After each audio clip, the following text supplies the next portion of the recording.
আসসালামু আলাইকুম, welcome back to my another new blog. সবাইকে স্বাগতম 10ই অক্টোবর আমার এই চ্যানেলটিতে। যা ভিডিওতে দেখছেন অবশ্যই না টেনে পুরো ভিডিওটা দেখবেন। অবশ্যই ভিডিওতে একটি লাইক করবেন, সাবস্ক্রাইব করবেন চ্যানেলটিকে এবং কমেন্ট করবেন, বেশি বেশি শেয়ার করবেন। তো আজকে 10ই অক্টোবর রোজ শুক্রবার, জুম্মাবার। তো সকালে অনেক বৃষ্টি হয়েছে। ভোরবেলায় 5:30 যখন নামাজ পড়ার জন্য উঠি তখন দেখি অনেক বৃষ্টি। দেখেন এখনও অনেক জায়গায় পানি জমে আছে, কিন্তু এখন বাজে বেলা 10টা। তো এখন কিন্তু ভরপুর রোদ। আমি চিন্তাও করি যে এত রোদ উঠবে।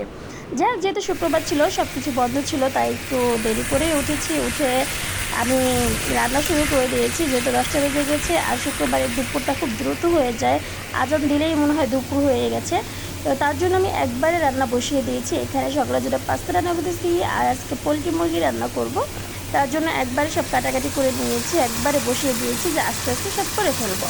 আর এখন আমার হাজব্যান্ড আর বাচ্চা ঘুমাচ্ছে, তো আমার চিন্তা ছিল এটাই যে ওরা ওঠার আগে আমি সব করে ফেলবো।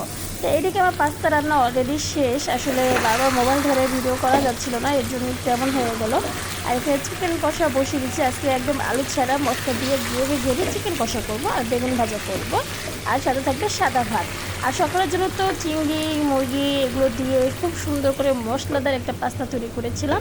এই যে সেটা এখনও আছে। আসলে এখনও ওরা ঘুম থেকে উঠে নেই, যার জন্য আমাদের এখনও খাওয়া হয়নি। কিন্তু আমি তো আগেই বলেছি যে আজকে রান্নাবান্না একদম ফাস্টলি করে ফেলবো।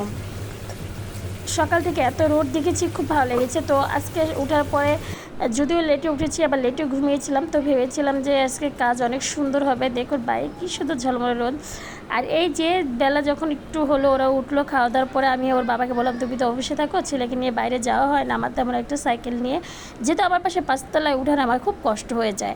তাই ওর বাবাকে বললাম তুমি একটু ওর সাইকেল নিয়ে নিচে যাও, একটু করে নিয়ে আসো, কারণ আমি সাইকেল চালাতে পারি না, এটা চালানোর নিয়ম আমি সঠিকভাবে জানি না, তুমি শিখাও।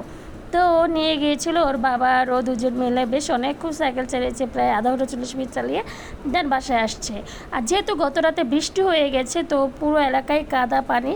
আনার পরে আমার অবস্থা খারাপ সাইকেল ধুইতে গিয়ে, কেননা ফ্ল্যাট বাসায় আসলে এরকম ময়লা করে কাদা করে জিনিসটা রাখা যায় না, একদম পরিষ্কার করে রাখতে হয়। তো এটা ক্লিন করতে গিয়ে অবস্থা খারাপ। যেহেতু সাইকেলের চাক্কার গোড়ায় লেগে থাকে ময়লা, কাদা বালু একবারে লেগেছে। কাদা বালু না থাকলে আর একটু সমস্যা হয় না, এত ময়লা লাগে না। তো কী আর করা, এই তো তারা সাইকেল নিয়ে খেলছে, দেন বাসায় আসছে। তো নামাজের আগ মুহূর্তে এরকম বৃষ্টি পড়া শুরু হয়ে গেছে।